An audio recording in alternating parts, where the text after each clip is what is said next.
मेरी उम्र की लड़कियां बाकी जितनी आज़ाद,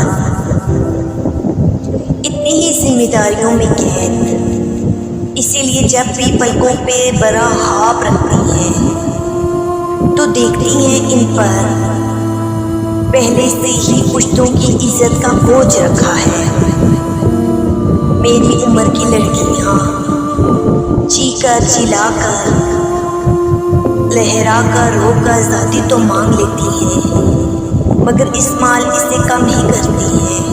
मेरी उम्र की लड़कियां